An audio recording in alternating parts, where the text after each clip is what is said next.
Welcome to the Hello Sunday podcast with me, Nikki Hayden. This is the podcast that discusses everything self-development, spirituality and sobriety, and it wouldn't be me without a little sprinkling of humour. Whether you are just starting out on your journey of self-development or have been exploring these topics for years, are completely alcohol-free or just curious about living a more sober lifestyle, this is the podcast for you. Each week, I'll be exploring topics in both solo episodes and with some amazing guest experts. So if you like what you hear, then please subscribe, rate and review. So with that said, let's dive into today's episode.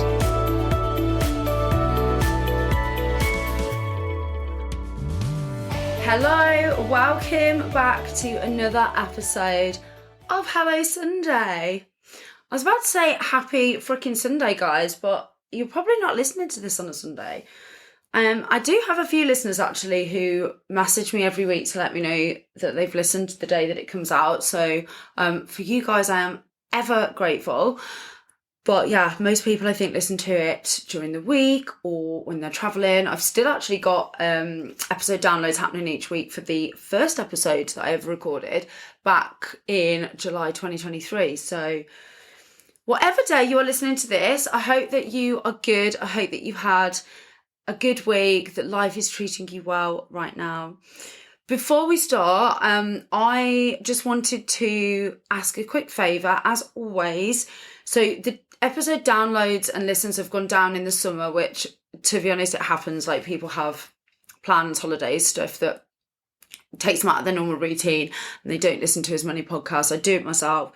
But it just means that the algorithm only promotes the podcasts that have activity, ratings, reviews, that sort of stuff. So wherever you're listening to this right now, if you haven't already, can you just click the follow button? I think if you're on Apple Podcasts, it's like the 3 dots at the top and then follow. Not sure on Spotify, I think it's a similar process. Just literally click follow and then a 5-star review. When I say review, you don't have to write words if you don't want to. You just click the 5 stars. And that helps so much, honestly. I know that I ask you to do this all the time, but it genuinely, like, it's the only way that we can get any traction with the podcast. And when I see the numbers go down, I know it's normal, but it just makes me sad. It hurts my heart. So yeah, if you could do that for me wherever you are listening to this, that would be amazing.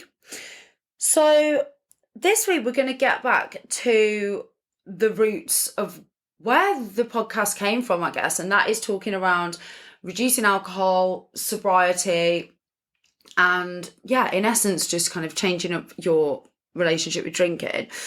But before we get into that, I just wanted to talk a little bit around just like a bit of an update, kind of stuff that's happening this side. So my husband has been really poorly. So he's had a really bad stomach bug it was probably about 3 days that he had it. And then after he had the tummy bug, his body obviously went into like healing overdrive and he just came out in like a cold sore and had an eye infection and it just looked really run down. I mean, we haven't had a proper holiday this year because we're saving for a house. So it's probably not helped, but yeah, anyway, he's been really run down. And normally when he gets sick, or in the past when he's got sick, I catch it and I get it worse. So the first time we had COVID in like, I think it was 2021 or 2022, he got it, was a bit sniffly. I got it and was in bed for 3 days. It happens all the time. But I didn't catch this time. And I know tummy bugs are like super highly contagious, especially when you're sleeping next to somebody, you know, sharing a living space with them. And yeah, and I didn't get it. I didn't get poorly. So I am putting that down to, and this is not an ad. There is an ad in the middle of the episode for this, but honestly, it's just me sharing with you something that I cannot tell you how much it works. Like, this product is incredible. And that is the Simprove drink that I take every day. And I've been taking that now for coming up to a year, literally religiously every day. Just take a little shot in the morning before you have anything to eat or drink, 10 minutes before, and then you can go about your day. And for me, it has increased my immunity tenfold. Like, I think the only thing that I've been really super sick with this year is COVID, which you can't really do much about catching, but the symptoms were not as bad as the other times that I've had it. And then also things like skin, like your gut health. And I might get somebody on to talk about this sort of stuff actually, because it is so interesting. But your gut health, it completely links to your immune system, your brain, your skin, like just your overall health and wellness. So much is linked to the gut. Even stress, like when we are stressed, we release hormones and chemicals, and serotonin is created in the gut, and that can drop as well if we have poor gut health. So it's just amazing and incredible. And I've done so much research into this, but I'm clearly, no expert. I'm literally just Googling stuff. So yeah, the Simproof drink, if you are getting bloating or you've got a low immune system, I know going into the winter months, like I started taking it in September last year because I'd had COVID in August. And through those winter months, I didn't get poorly. And yeah, it just, honestly, I can't rate it enough. So there is a link in the show notes for 50% off your first 3 months, which is amazing because 3 months is probably as much as you need to take it for to know if it works for you. But there's so many people in my life that I've introduced this to, and they're just all over it. Like, they love it. So yeah, if you're suffering with anything like bloating or poor gut health, immune problems, you keep getting sick, give it a whirl, give it a go, and let me know what you think, because honestly, I genuinely think that this is a miracle product. I've also been really religiously keeping up with my healthy habits. Now, this is going to come into what I'm going to talk about in this episode, but for me, doing things like taking my Simproof have just become part of my everyday life. I've now started taking lion's mane as well every day, which I think I started talking about in last episode because I bought it from the Happy Place Festival. So that's going really well. I've started doing an evening like stretch yoga, just 10-15 minutes before I go to bed, which is really helping me have a distinction between like work and kind of relaxing, because I tend to work quite late into the evening, and because I work from home, just getting straight into bed, I wasn't like winding down. Probably I wasn't giving my body those signals that, look, it's bedtime, we need to rest. So I started doing that, drinking 2.5 litres of water every day, just looking after the things that I know and really paying attention to the things that I know that give me some sort of return. So, the water helps with my skin, it helps with energy, it helps with hunger. I wasn't really paying attention to how much water I was drinking. I was getting headaches and feeling quite dehydrated. And then, the exercising, obviously I'm still doing my normal exercise routine, but the wind down and the stretching, I'm not waking up with lower back pain. It's helping my sleep. I'm not waking up in the night now.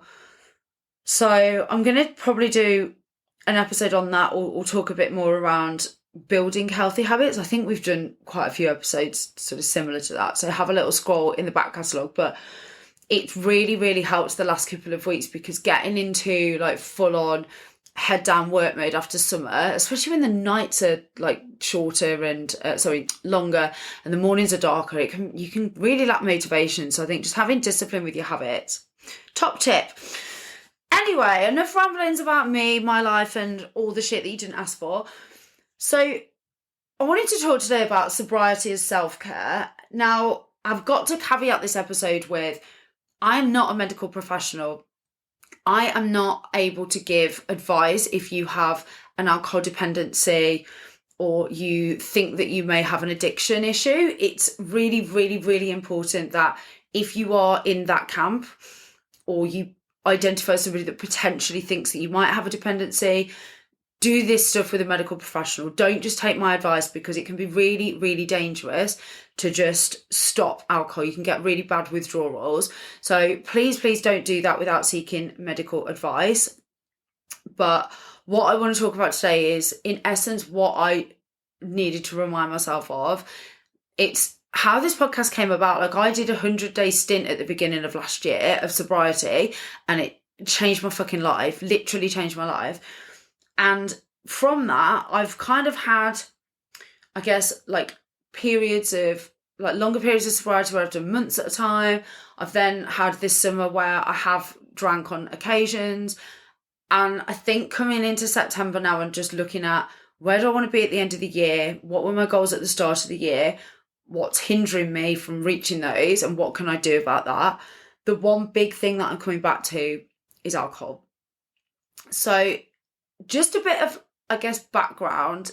I didn't just decide to give up alcohol because I had an issue with it or a dependency. I think people tend to think that if you aren't dependent, because it's so ingrained in our culture in the UK, if you've not got a dependency, you don't need to look at your relationship with alcohol. I think that is changing, that attitude. And I know I've got people listening now that I know personally who have changed up their relationship with alcohol for the same reasons that I did. And that is just because it's not adding anything to your life. And in fact, when you look more closely, it's taking stuff away. The culture in this country is that drugs are bad and alcohol is fine. That we get to 18 and it's almost a rite of passage to start binge drinking. University culture, Freshers Week, we drink at baby showers, we drink at christenings, we drink at weddings, we drink at funerals. All of the culture in this country is drinking based, unless you don't drink for religious reasons maybe. And it's wild because if you look at the statistics, and I'm not going to bore you with stats today, you can look into that stuff if it floats your boat, but the statistics around things like alcohol-induced illnesses, violence relating to alcohol, particularly domestic violence, chronic illnesses relating to alcohol, the pressure it puts on the NHS, compared to drug abuse, it's off the scales, off the charts. Like, it's just absolutely crazy. And yet the government can't ban alcohol because the money that they get from the taxes for taxing alcoholic beverages, both when you buy them at a supermarket or an off license to drink at home, or when you drink them in what they call the on-trade, which is like pubs, clubs, bars, the tax that they charge on alcohol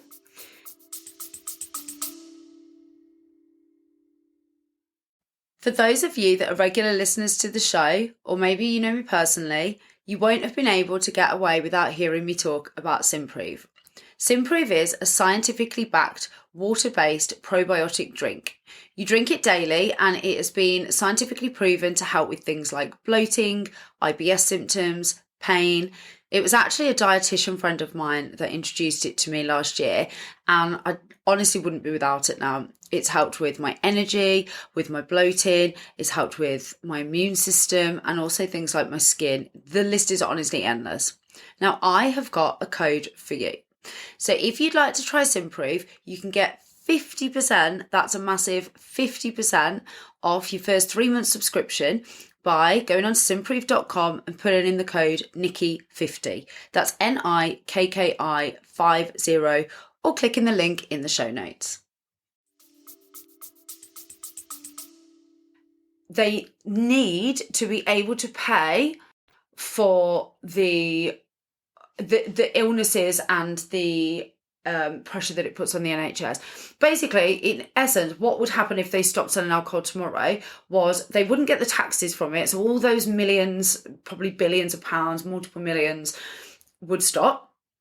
But then the money that they would have to put into the NHS for ongoing alcohol issues. So you imagine somebody who's maybe, I don't know, 30 now or 35 now, and they've been drinking since they were 18, and they've got alcohol related issues with their health, or somebody who's maybe in their 50s or 60s, they're going to go on to live for many, many more years. Assume that they're going to go on to live for many, many more years.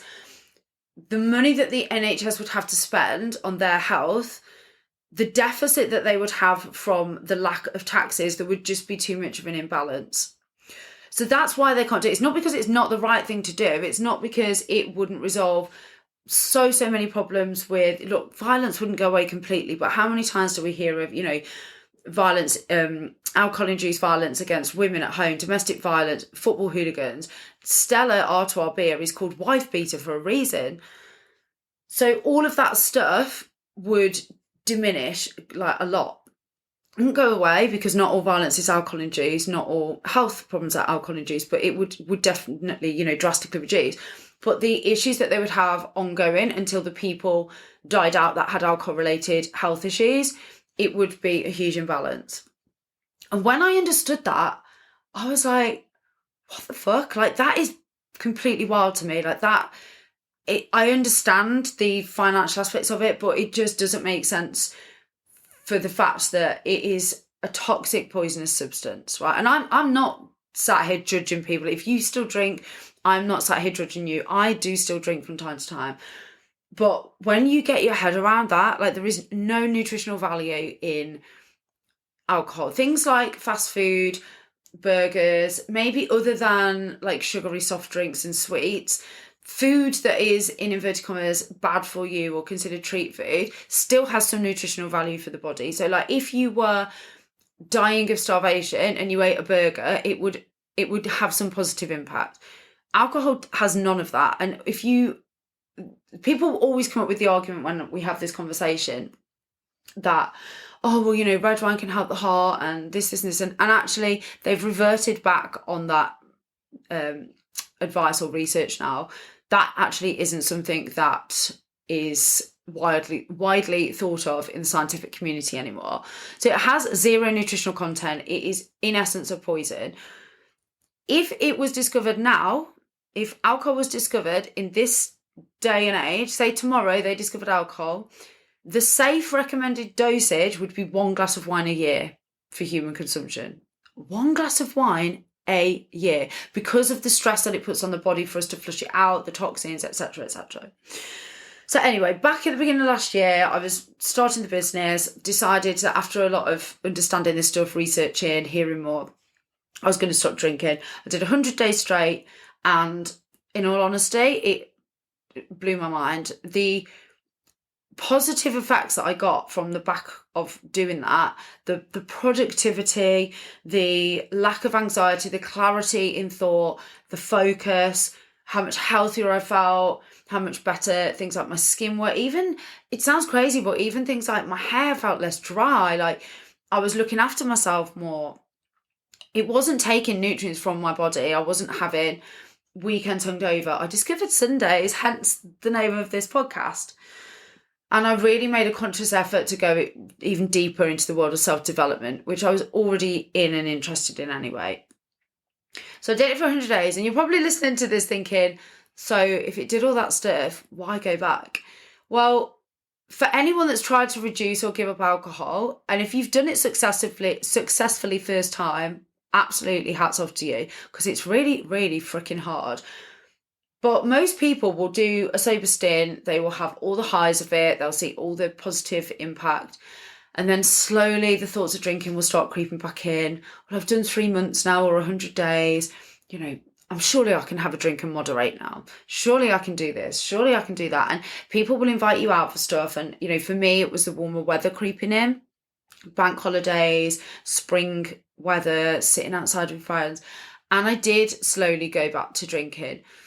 And it probably went back to, I wouldn't say like it was before, because I was having longer periods in between, but when I was drinking, it wasn't consciously moderating. It wasn't have a couple of drinks and then stop like I can do now. It was just keep drinking, because there is something in your brain that switches when you have even one alcoholic drink. The decision-making capability in your brain is not the same as when it's sober, when you've had a drink, and that gets, you know, more and more impaired the more alcohol you drink. So after 2 or 3 drinks, you're not making decisions that your sober self would have made. And that's why people go home with people that they wouldn't, put themselves in dangerous situations. You know, the amount of people that cause themselves injuries doing stuff that they never would do that sober. And then to the lesser extent, it's just to have that one more drink. Oh, go on, it won't hurt. So I kind of slipped back into it. Not in entirety. Like I say, I was definitely having more sober weekends. I didn't go back to drinking at home, but it was happening. And that's the position most people find themselves in, right? Most people that I've spoken to will do a period of sobriety to prove to themselves that they can do it, right? Prove to themselves that they're not a dependent, that they've not got a problem, in inverted commas, with alcohol. But then they just go straight back. Like, you know, having a break in January, dry January, is all very well and good, but you're probably drinking twice as much in December. So having that break in January, actually, it's just a willpower thing. Yes, and that's great, and it's better to do it than not do it. But actually, you're not doing anything better for your body, because you've just drank more than you would have done the month before. So in terms of like units of alcohol and volume and the stress that you put in your body under, having that break is just the same as just drinking the normal amounts in December and January. And then if you go back to drinking in February, it's like it never happened, because the damage isn't reversed for, a good period of time. So I went back to drinking and then had periods of sobriety, and then, I guess it's been very similar since then in terms of the wanting to not drink for long periods of time and then being tempted back to, I could just have the odd one, doing a couple of months here and there. And then it just all goes back, and it's, I wouldn't say it's a constant battle, because it's not something that I battle with. It's a conscious choice, but it's certainly something where it's got to this point now. And I'm like questioning, why are you doing this? Because that actually not drinking, all of the effects that it has, all of the positive effects, is a form of self-care.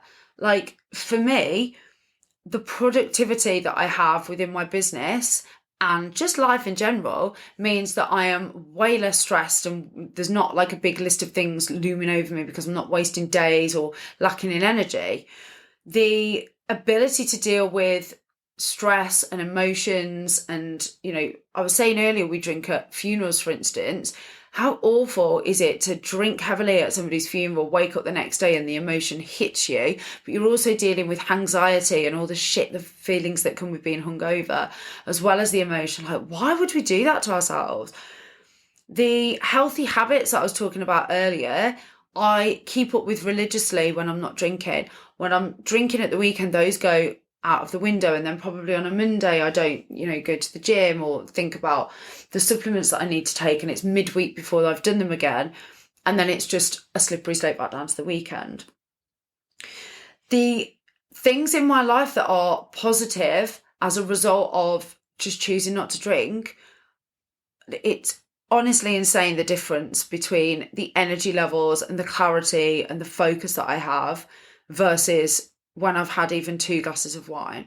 And I actually did a bit of an experiment the other week. So I went to stay with my parents, and I think I've spoken about this before. My dad's a heavy drinker.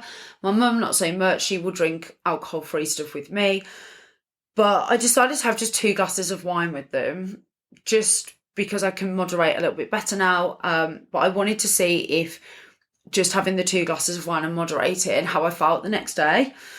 And I intentionally made a note in the notes on my phone of how I felt after those 2 glasses of wine, because I tend to find that it's easy to think at the time, like, oh, this doesn't feel good. And then you do like a couple of weeks without drinking, and then you're right back to, wanting the drink again and forgetting how it made you feel. And I know how I feel after drinking heavily. That's not the issue here. It's how I feel and the changes that I feel after just a small amount of alcohol versus none. So I wrote in the notes on my phone, after 2 wines, I had poor sleep. I woke up with a tummy ache with a feeling of inflammation. I felt a lot less motivated. I was bloated, and just a general feeling of meh. So I've kept that in my phone, and every time I think, oh, I could just have a glass or 2, I just think, like, what's the point? What is the point? And for me, having that reminder is really helpful, because I don't want to feel like that. I don't want to feel demotivated. I don't want to feel inflamed. It isn't inflammatory.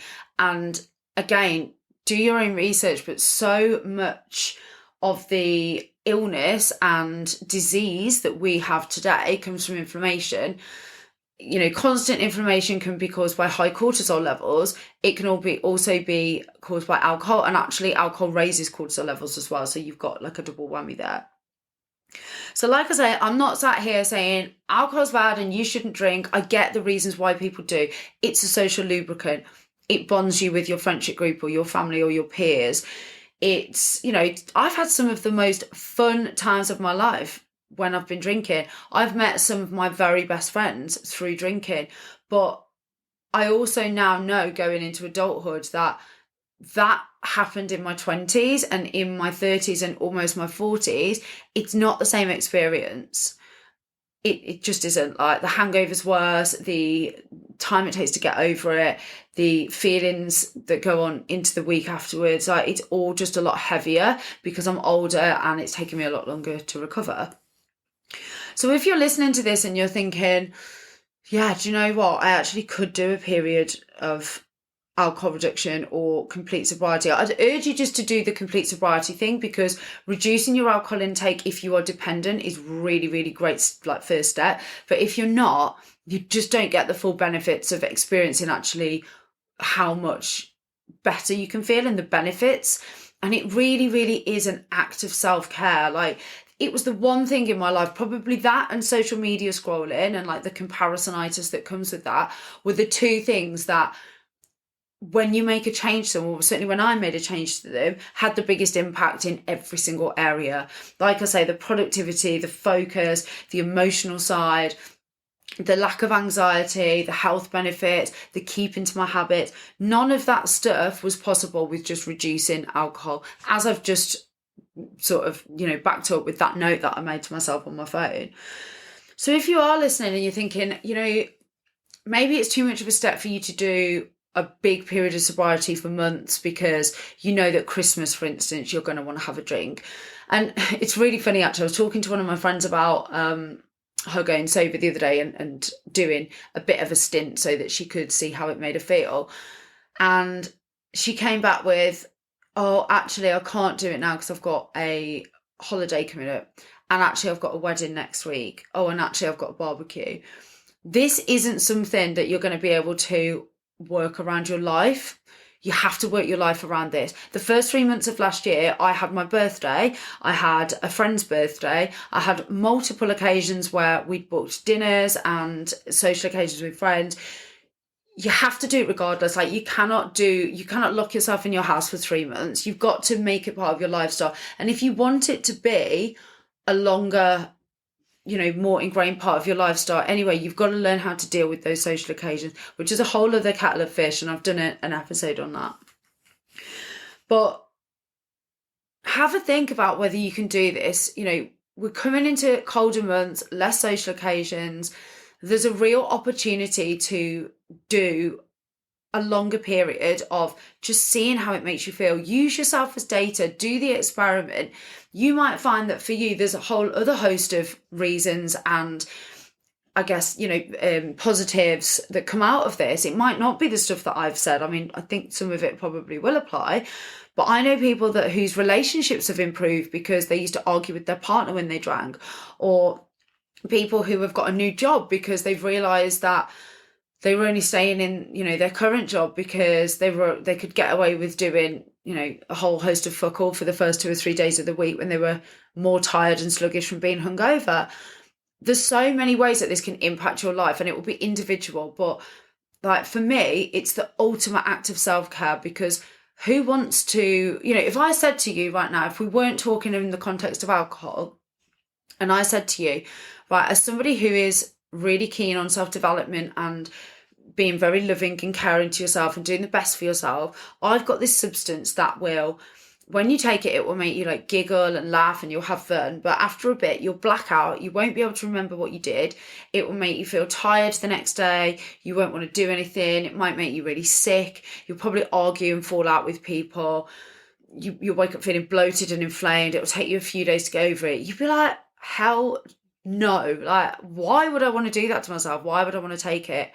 And yet, because of how society views alcohol in the Western world, it's just encouraged and it's okay. So when you think of it like that, it's crazy, isn't it? So for me, I'm going to be doing a really long stint now of sobriety. I'm going to commit to it. I'm going to keep coming back to you guys and letting you know how I'm getting on. It's, for me, not worth just having that 1 or 2 glasses, because the impact on my sleep and everything is just, it far outweighs the positives that I feel from not drinking. So if that's you, if you're thinking, yeah, but I only have like a glass of wine a night, or I only drink at the weekend, I promise you the benefits will massively, massively outweigh the positives of just having that. But you've got to do it for a little while. Like, you have to put in a good amount of time to it. There's no point in just doing a week. I mean, you will get some benefits from a week, but I think 30, 60, 90 days is the points where I saw, different things coming to light, the way that my sleep was. And I had sugar cravings, right? I didn't give everything up. I ate Haribo until they were coming out my ears in the first few weeks, because the sugar cravings were real, but I would give that over the alcohol any day. Like, I would much rather have a whole host of sugary snacks and reduce that down over time than, you know, have the alcohol. So let me know how you get on. Let me know if this is for you. Let me know if you try this, if you have already done this, the results that you get, how it makes you feel. It is ultimate self-care at the end of the day, and I nobody can tell me otherwise now, because I've felt it for myself. Like, if you think this isn't going to benefit you, then you're not human, because there's no way that it can't. And I get that it's scary. I get that it is hard, but I think if you're worried about doing it or thinking that you can't, you're probably somebody that needs it the most. That was me. That was me at the beginning of last year, and I definitely needed it. So yeah, let me know how you get on with it. I'm going to hopefully have some more sobriety guests coming on soon as well. I've got one lined up who is a freaking ray of sunshine and a superstar. That episode actually won't just be about sobriety, but she does something super cool within the sober space. So I think the conversation will definitely involve that, but I'm not going to give too much away. I'm going to leave you to look forward to finding out who that is. And yeah, I look forward to speaking to you all again next week. Have a fantastic week. Thanks for listening. You can find us on Instagram at HelloSundayPod, or you can email us on hellosundaypod@outlook.com. Have a great week.